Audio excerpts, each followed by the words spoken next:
Hey, I'm Lady, and today I am here to do hashtag Readsoullit tag. This tag was started by Didi over at BrownGirlReading. If you don't know, every year she hosts hashtag Readsoullit, where during February, which is Black History Month, we are all encouraged to read African American authors. There is a group read along each February, and there is an Instagram photo challenge.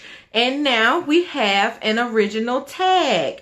So when I saw her video, the original one, I was like, oh, I can't wait to do that tag. And then MusicalTati tagged me. So thanks for tagging me. So let's get into these questions. Number one asks, what books are you looking forward to reading this February in honor of Black History Month? And that would be Heavy, which I've already read.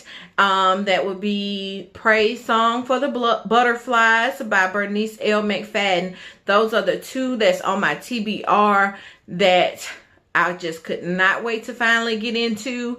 And like I said, I finished Heavy already. I'll talk about it later. And I'm currently reading the other one. Number two says, cite and talk about a classic Readsoullit book published before 1970 that you love.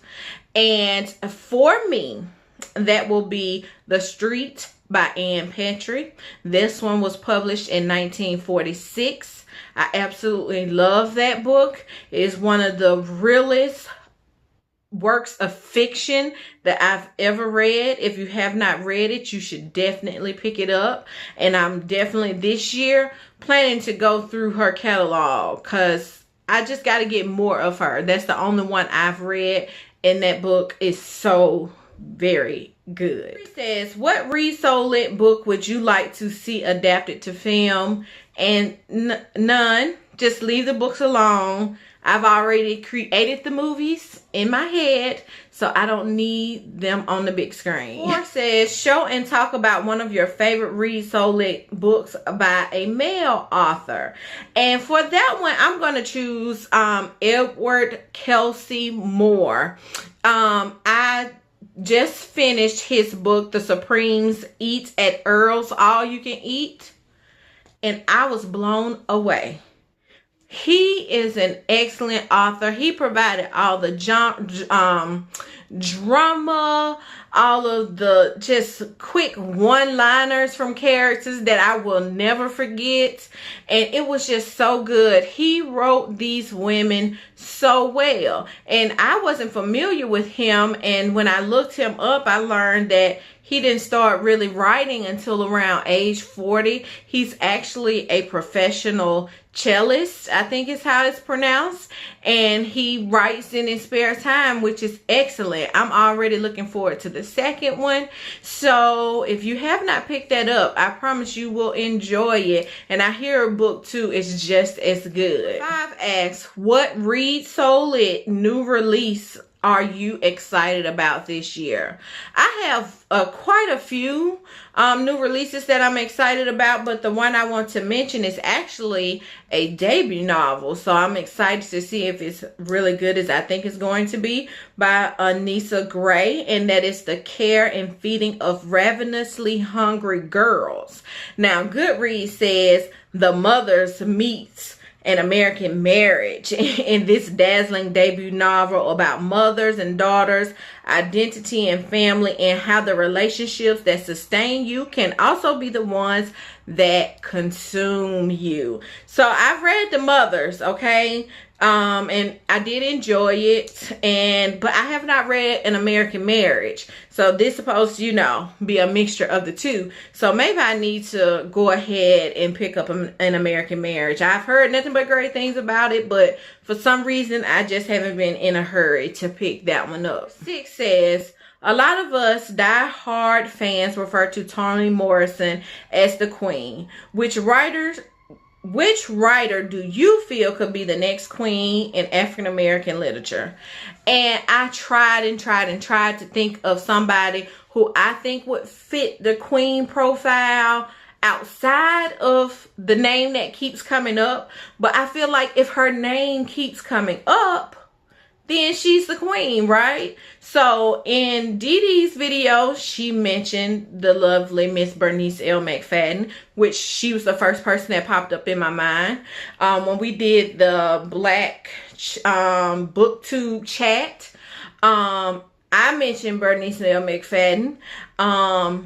MusicalTati mentioned Bernice L. McFadden, and a lot of people in the comments was like, yeah, that's it. So she's the new queen. There's nothing else to say about it. I remember her writing so specifically because I remember when I first discovered her books. I'm talking about on a random visit to the library. I had time to spare. I wasn't looking for anything in particular. And I just was going up and down the aisles. And I saw on the, you know, spine of the book, Sugar. A book titled Sugar is going to catch my attention any day of the week. I pulled it out and I saw that I was like, yeah, the story fits. You know, something I would like to read, basically. And right next to it was This Bit of Earth.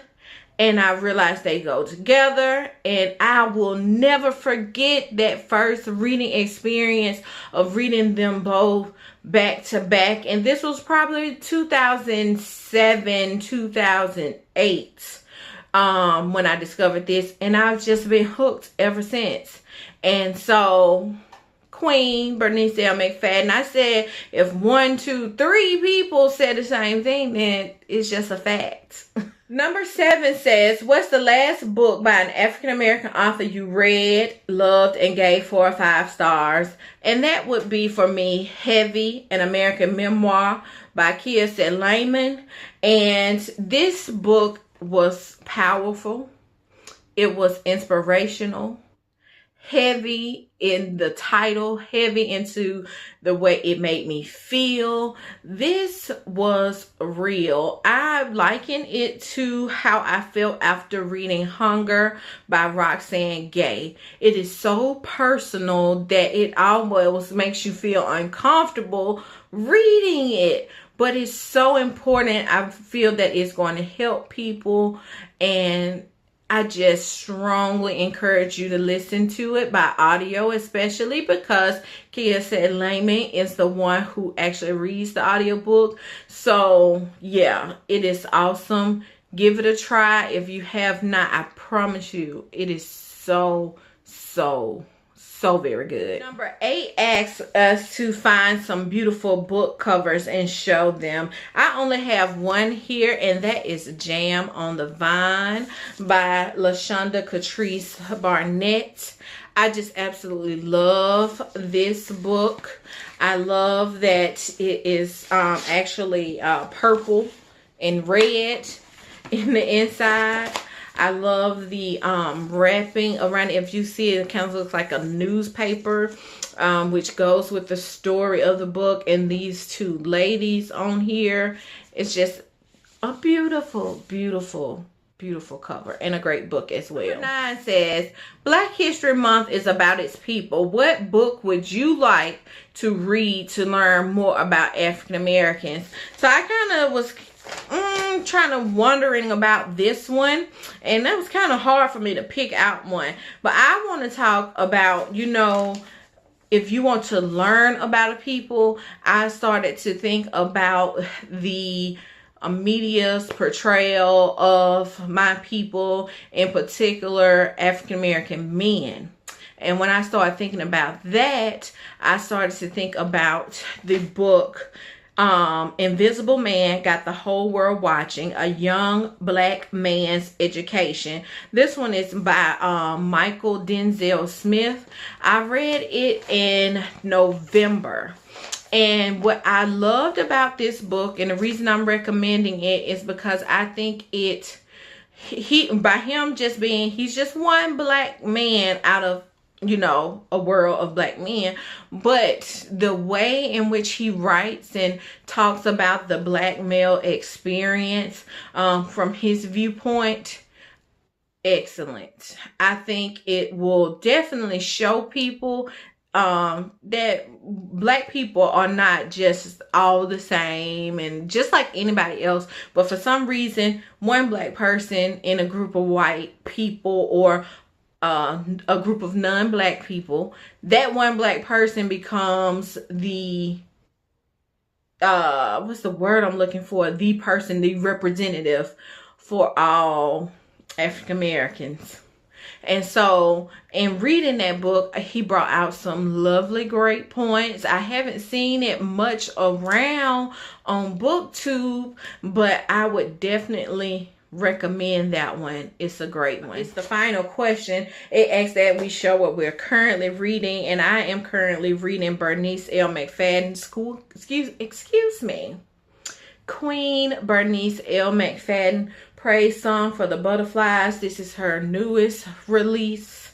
I picked it up this morning, already 60 pages in, and it's a pleasure to read so far. So I can't wait to just really get down into it. So the last part of this tag, Didi, this is an awesome tag. It says to tag 5 or more people. So in case some of you all have already been tagged, I think I got about 6 names here. So if you've already been tagged or can't do it, that's fine.